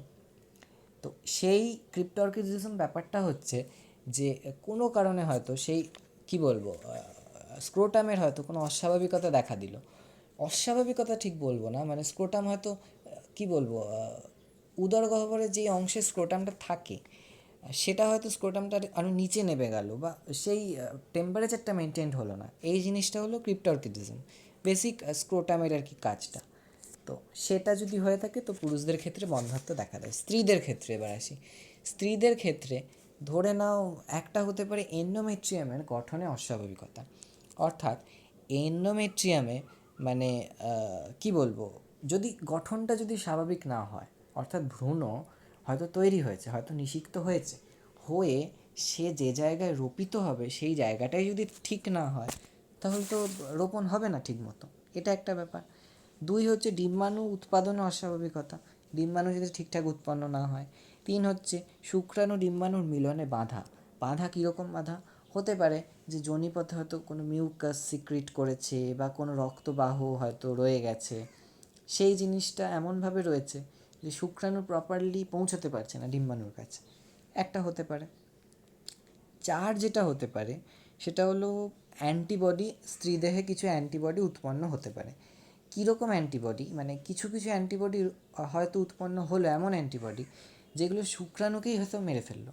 কেন? শুক্রাণু তো বাইরের একটা কোষ, সে যখন ঢুকছে বডিতে, স্ত্রী দেহ তো সেটা আর কি কী বলবো, ধরতে পারবে না, স্ত্রী দেহ ওটাকে চিনতে পারবে না, ফলে সেটাকে অ্যান্টিবডি নষ্ট করে দিতে পারে। অ্যান্টিবডি হয়তো ভাবে ওটা আমার ক্ষতিকারক কোনো বস্তু হতে পারে। তো এই হচ্ছে বিভিন্ন বন্ধ্যাত্বের কারণ। এইবার আসছি লাস্ট যে টপিকটা, বন্ধ্যাত্ব প্রতিকার। কীভাবে বন্ধ্যাত্ব আমরা নিবারণ করতে পারি? এটার জন্য যেটা হয়েছে একটা টেকনোলজি, সেটার নাম সহায়ক জননগত প্রযুক্তিসমূহ। এটার নাম ইংলিশে assisted reproductive technology, art, ART। আর্টের ফুল ফর্ম জানতে পারে। এখানে বেসিক কিছু রয়েছে ফুল ফর্ম, যতগুলো ফুল ফর্ম রয়েছে খাতায় এক জায়গায় লিখে রাখার চেষ্টা করো, বারবার সেটা পড়ো। এই আর্ট বললাম, এর আগে HIV, HSV, বা তার আগে বিভিন্ন যে ফুল ফর্মগুলো আমি বলতে বলতে গেছি, সব কটা কিন্তু ইম্পর্টেন্ট, ছোটো ছোটো করে 1 নম্বরে দিতে পারে। তো কি? জৈব প্রযুক্তিবিদ্যার বা বায়োটেকনোলজি যেটাকে বলা হয়, জৈব প্রযুক্তিবিদ্যার ব্যবহার করে বন্ধ্যাত্ব নিরাময় করব। তো এটাকে বলছে অ্যাসিস্টেড রিপ্রোডাক্টিভ টেকনোলজি। 3 রকমের টেকনোলজি তোমাদের সিলেবাসে রয়েছে। প্রথম যেটা, সেটা হলো ইনভিট্রো ফার্টিলাইজেশন, IVF। আবারও বলছি ইম্পর্টেন্ট, ইনভিট্রো ফার্টিলাইজেশন। কী করা হয়? এখানে বেসিক সংজ্ঞা দিয়েছে। সংজ্ঞা মানে বোঝার আগে সংজ্ঞা বুঝতে সুবিধা হবে যদি আমি পদ্ধতিটা বুঝি। কিছু পদ্ধতি রয়েছে, 7টা স্টেপ। প্রথম কি করা হয়? প্রথম আমাকে যেটা করা হবে, ডিম্বাশয়ের উদ্দীপ্তকরণ এবং ফলিকিউলার বৃদ্ধি। বন্ধ্যাত্ব মানে তো বুঝতেই পারছো, স্বাভাবিক নিষেকটা হচ্ছে না, তাহলে আমাকে কি করতে হবে? ইন ভিট্রো কথাটার মানেই হচ্ছে দেহের বাইরে, আর ফার্টিলাইজেশন মানে নিষেক, অর্থাৎ দেহের বাইরে আমাকে নিষেকটা করাতে হবে কোনোভাবে। কি করব? প্রথমে ডিম্বাশয়ের উদ্দীপ্তকরণ, FSH, LH, এই ধরনের যে রজতচক্রের হরমোনগুলো দেখেছিলাম, FSH, LH, এই হরমোনগুলো বেসিক্যালি ডিম্বাশয়কে উদ্দীপ্ত করে। আমরা পড়েছিলাম ওখানে যে FSH-এর প্রভাবে ডিম্বাণুর সেই ফলিকলগুলোর বৃদ্ধি ঘটে, বা ফলিকলগুলোর যে ওভিউলেশন বা ডিম্বাণু নিঃসরণ ঘটে। সেই ইনজেকশন দিয়ে, আমাকে বাইরে থেকে ইনজেকশন দিয়ে FSH, LH-এর পরিমাণটা বাড়াতে হবে, যাতে সেই ডিম্বাশয়ে ডিম্বাণুগুলো উদ্দীপ্ত হতে পারে এবং তাদের ফলিকিউলার বৃদ্ধি, যাতে তারা কোষ বিভাজনের মাধ্যমে বৃদ্ধি করতে পারে। সেকেন্ড হলো ডিম্বাণু সংগ্রহ। ল্যাপ্রোস্কোপি করেই হোক বা যা করেই হোক, আমাকে সেটা ডিম্বাণুটা সংগ্রহ করতে হবে, বাইরে নিয়ে আসতে হবে। এনে যেটা করতে হবে, ডিম্বাণুর কর্ষণ করতে হবে, অর্থাৎ কালচার মিডিয়ামে ডিম্বাণুটাকে রাখতে হবে। কি করব কালচার মিডিয়ামে রেখে? কালচার মিডিয়ামে রাখার একটাই উদ্দেশ্য, সেটা হলো ডিম্বাণুকে বারবার বিভাজিত করে অন্তত 5 থেকে 15টা ডিম্বাণু আমি তৈরি করব। দিয়ে সেই আমি যে তৈরি করলাম সেটাকে, মানে কর্ষণ মাধ্যম যেটা বলছিলাম, সেখানে রেখে, কালচার মিডিয়ামে রেখে আমি 5 থেকে 10 ঘন্টা 37°C, যেটা আমাদের normal body temperature, 37°C room টেম্পারেচারে আমি রেখে দেবো। এইবার এটা মহিলাদের দিক থেকে হয়ে গেল। এবার আমাকে করতে হবে পুরুষের দিকে। শুক্রাণু সংগ্রহ করব। পুরুষের দেহ থেকে প্রথমে আমি শুক্রাণু বা বীর্য আমি সংগ্রহ করব। করে যেটা করব আমি, সেটাও 37°C আমি রেখে দেবো, একটু কম সময়ের জন্য, 1 ঘন্টার জন্য রাখলেই হবে, বা আধ ঘন্টা রাখলেও হয়, সেটা আমি রেখে দেবো। এইবার যেটা হবে, শুক্রাণুকে আমি তৈরি করেছি, ডিম্বাণুকে তৈরি করেছি, ল্যাবে বাইরে, ভালো করে মাথায় রাখবে, বাইরে হচ্ছে এটা নিষিক্ত করব। অর্থাৎ শুক্রাণু ডিম্বাণু দুটোকে একটাই পেট্রি ডিশে রাখবো, দিয়ে যেটা শুক্রাণুর যেটা নর্মাল যেটা টেন্ডেন্সি, ও ডিম্বাণুর দিকে যাবে এবং সেই ডিম্বাণুগুলোকে নিষিক্ত করবে। ডিম্বাণু নিষিক্ত করার পরে যেটা হবে, জাইগোট তৈরি হবে। এরপর কি হবে? ক্লিভেজ ও ব্লাস্টোসিস্ট গঠন। অর্থাৎ আমরা মোটামুটি দেখব যে ওই 2 থেকে 3 দিন বাদে দেখব সম্পূর্ণ নিষিক্ত হয়ে গেছে এবং নিষিক্ত হওয়ার পরে ক্লিভেজ শুরু হয়েছে, যেটা আমি যখন নিষেক পড়িয়েছিলাম, যখন নিষেকের পরে যে পরপর স্টেপসগুলো বলেছিলাম, মরুলা বা ব্লাস্টুলা, সেই স্টেপসগুলো শুরু হয়ে গেছে অলরেডি, ব্লাস্টোসিস গঠন হয়ে গেছে। যখনই আমি দেখব যে এরকম 2 থেকে 3 দিন বাদে তৈরি হচ্ছে, মোটামুটি 5 থেকে 6 দিন লাগে ব্লাস্টোসিস্ট স্টেজটা করতে, মানে মরুলা হয় তারপর ব্লাস্টুলা হয়, সেটা 5 থেকে 6 দিনের মধ্যে যখনই আমি দেখব কমপ্লিট হয়ে গেছে, আমি তখন যেটা করব, সেই ভ্রূণটাকে আমাকে মহিলার দেহে প্রবেশ করাতে হবে, মানে মহিলার দেহে রোপণ করাতে হবে। তো তখন ওই ক্যাথেটার দিয়ে হোক বা যা করেই হোক, আমি সেই ভ্রূণটাকে আমি মহিলার জরায়ুতে আমি রেখে দেবো, মানে ঢুকিয়ে দেবো।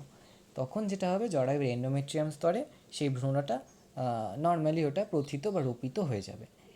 এইভাবে যে আমি শিশুর জন্ম দিচ্ছি, তাকে বলা হচ্ছে টেস্ট টিউব বেবি। এখানে লিখে দেওয়া রয়েছে টেস্ট টিউব বেবির সৃষ্টি। টেস্ট টিউব বেবি কথাটা এই জন্যই এসছে, আমি বাইরে যেহেতু করছি, টেস্ট টিউব বা টেস্ট টিউব যেগুলো আমরা কেমিক্যাল ল্যাবে যেগুলো ইউজ করি, কেমিস্ট্রি ল্যাবে বা যেখানেই হোক, টেস্ট টিউবে যেহেতু তৈরি হচ্ছে, তাকে বলা হচ্ছে টেস্ট টিউব বেবি। এই হচ্ছে গল্প। টেস্ট টিউব বেবির একটা খুব সুন্দর গল্প আছে, গুগল থেকে তোমরা দেখতে পারো। আমাদের বিশ্বের প্রথম যে টেস্ট টিউব বেবি কে ছিলেন, কি হয়েছিল, 1978 সালে টেস্ট টিউব বেবি প্রথম আর কি তৈরি করা হয়। তার নাম দেওয়া হয়েছিল লুইসি জয় ব্রাউন, প্রথম পৃথিবীর টেস্ট টিউব বেবি। এবং 2010 সালে এডওয়ার্ডস যিনি আর কি প্রথমেই টেস্ট টিউব বেবি তৈরি করেছিলেন, 2010 তাকে নোবেল দেওয়া হয়।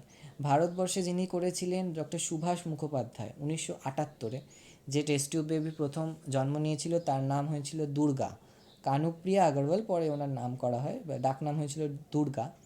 তিনি অ্যাকচুয়ালি করেছিলেন কলকাতাতেই, সবথেকে বড় কথা। এরপরে আরও হয়, কুমারী হর্ষ বলে একজন মুম্বাইতে হয়। যাই হোক, এই ইতিহাসগুলো একটু মজার ছলে গুগল থেকে দেখতে পারো, টেস্ট টিউব বেবির খুব সুন্দর ইতিহাস আছে। যাই হোক, আমাদের সেটা অতটা প্রয়োজন নেই। আমাকে যেটা জানতে হবে কী, তাহলে যেটা সংজ্ঞা, যে জৈব প্রযুক্তিগত পদ্ধতিতে সংগৃহীত শুক্রাণু ডিম্বাণু পরীক্ষাগারে উপযুক্ত পালন মাধ্যমে রাখা হচ্ছে, পরীক্ষা মাধ্যমে রেখে নিষেক ঘটানো হয়। তারপর নিষিক্ত ডিম্বাণুকে যে ভ্রূণ সৃষ্টি হচ্ছে, সেই ভ্রূণকে জরায়ুতে স্থানান্তরিত করা হয়। কিচ্ছু মানে কঠিন বিষয় নয়, যে জিনিসটা এক্ষুনি দেখলাম সেটাই এখানে, পদ্ধতিটাই এখানে মেনশন করা রয়েছে। তোমরা নিজেরাও বানিয়ে লিখতে পারো, এটা মুখস্থ না করলেও চলবে। যাই হোক, এটা একটা পদ্ধতি গেল। এরপরে আসছে জিফট, জাইগোট ইন্ট্রাফ্যালোপিয়ান ট্রান্সফার। পুরো নামটা মুখস্থ রাখতে হবে। ইন্ট্রাফ্যালোপিয়ান কথাটার মানে হচ্ছে ফ্যালোপিয়ান নালীর মধ্যে কি করব, ট্রান্সফার করব। কি ট্রান্সফার করব? জাইগোট। নাম থেকেই সংজ্ঞা তৈরি হয়ে যাবে, আলাদা করে কিচ্ছু বোঝাবার নেই। যে বিশেষ প্রযুক্তির মাধ্যমে পরীক্ষাগারে কৃত্রিমভাবে নিষিক্ত ডিম্বাণু বা জাইগোট পরিণত স্ত্রীদেহের অভ্যন্তরে আমি প্রবেশ করাবো। এবার বলবে, তাহলে আইভিএফের সাথে এর পার্থক্যটা কোথায়? আইভিএফেও তো আমি পরিণত জাইগোটই ঢোকাচ্ছিলাম, তাই তো? আইভিএফের সাথে জিফটের পার্থক্য একটা জায়গাতেই, যে জিফট যে ব্যাপারটা রয়েছে সেটা হচ্ছে কৃত্রিমভাবে তো হচ্ছেই, এবং এখানে যেটা আমি প্রবেশ করাবো, মানে আইভিএফে যেটা দেখছিলাম, শুক্রাণু নিচ্ছি, ডিম্বাণুও নিচ্ছি। এখানে সবসময় যে আমাকে দুটোই নিতে হবে তা নয়, আমাকে জাইগোটটাকে বানানোটা মেন আমাদের কর্তব্য। সেটা যে কোনোভাবে বানাতে পারলেই আমাদের হলো। তো এই যে আমরা কৃত্রিমভাবে একটা জাইগোট বানাচ্ছি, এই জিনিসটা বানানোর পরেই বাকি প্রসেসটা একই। তো সেই জাইগোটটাকে আমাকে প্রবেশ করাতে হবে মানে ফ্যালোপিয়ান নালীর মধ্যে। আরেকটা যেটা পার্থক্য, বড় কথা, সেটা হচ্ছে এটা ফ্যালোপিয়ান, মানে ফ্যালোপিয়ান নালীর মধ্যে আমি ঢোকাচ্ছি।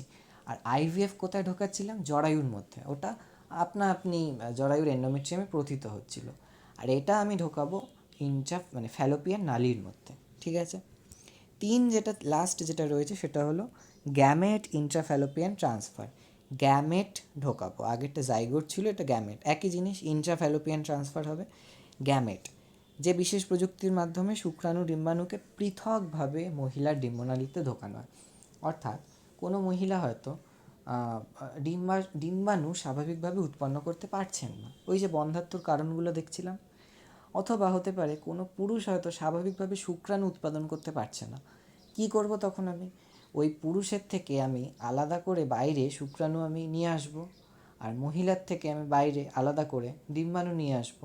নিয়ে এসে এতক্ষণ যেটা করছিলাম নিষেক ঘটিয়ে সেই জাইগোটটাকে আমি ভেতরে ঢোকাচ্ছিলাম, এটাই সেটা করব না, গ্যামেটটাকেই ঢুকিয়ে দেবো জাস্ট, মানে শুক্রাণুটা বাইরে এনেছিলাম যেটা, শুক্রাণুটা অ্যাজ ইট ইজ ফ্যালোপিয়ান নালীতে ঢোকাবো, আর ডিম্বাণুটা অ্যাজ ইট ইজ ফ্যালোপিয়ান নালীতে ঢুকিয়ে দেবো। তারপর ওরা দুজন ওই ফ্যালোপিয়ান নালীর মধ্যেই নিষেক সম্পন্ন করবে এবং বাকি কাজটা ডিটেলসে করবে। এই হচ্ছে টোটাল আজকের টপিক, আজকে জননগত স্বাস্থ্য, এবং টোটাল জিনিসটা এখানেই শেষ হলো। কোয়েশ্চেন অ্যান্সার এরপর দেখতে পারো, আশা করি খুব অসুবিধা হবে না। যা যা যে জায়গা থেকে বললাম এখান থেকেই কোয়েশ্চেন আসে, খুব একটা অসুবিধা হওয়ার কথা নয়। যদি এই ভিডিওটা থেকে তোমাদের উপকার হয় অবশ্যই লাইক করবে এবং আমাদের চ্যানেলটাকে অবশ্যই সাবস্ক্রাইব করবে এবং বন্ধুদেরকে অবশ্যই জানাবে যে এরকম একটা উদ্যোগ যে আমরা নিয়েছি। এবং যদি তোমরা কোনোভাবে কেউ যদি তোমাদের চেনাশোনা থাকে যারা আমাদের চ্যানেলে পড়াতে ইচ্ছুক, আমাদের চ্যানেলে এইভাবে টিউটোরিয়ালগুলো দিতে ইচ্ছুক, আমরা প্রত্যেকটা ভিডিওর কমেন্টে ফোন নাম্বার দিয়ে দিচ্ছি যেখানে যোগাযোগ করতে হবে। তোমরা একটু সেই ফোন নাম্বারে যোগাযোগ করে নিও, উনি বাকি ব্যাপারটা আর কি তোমাদের বুঝিয়ে দেবেন। আর কোনো রকম যদি কোনো সমস্যা থাকে আমাদের সোপান এইচএস টিউটোরিয়ালের কমেন্ট সেকশানে, এই ভিডিওটার কমেন্ট সেকশানে তোমরা জানাতে পারো কিছু সমস্যা যদি থাকে, অথবা এটা আমার ডিটেলস, আমার সাথেও ডাইরেক্টলি তোমরা যোগাযোগ করতে পারো। তো আমি যতটুকুনি পারবো চেষ্টা করব। যাই হোক, ধন্যবাদ। আপাতত এই চ্যাপ্টারটা এখানেই শেষ হলো। আবার পরবর্তী টিউটোরিয়ালে দেখা হচ্ছে।